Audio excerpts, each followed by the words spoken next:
Hello friends, welcome to my channel.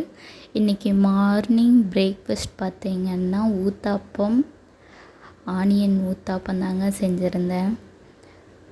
Onion uttapam நெய் போட்டு செஞ்சுருந்தேன்.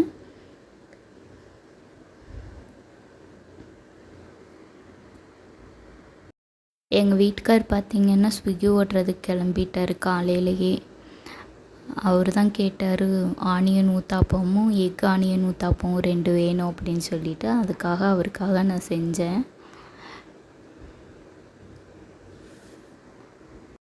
இன்றைக்கி மார்னிங் பிரேக்ஃபாஸ்ட் ஊத்தாப்பம் தாங்க. லஞ்சுக்கு தயிர் சாதம், உருளைக்கிழங்கு ஃப்ரை பண்ணியிருந்தேன். அப்புறம் கொஞ்சம் ஒயிட் ரைஸ் இருக்கும். கொஞ்சம் ஒயிட் ரைஸ், கொஞ்சம் ரசம், அவ்வளோதாங்க.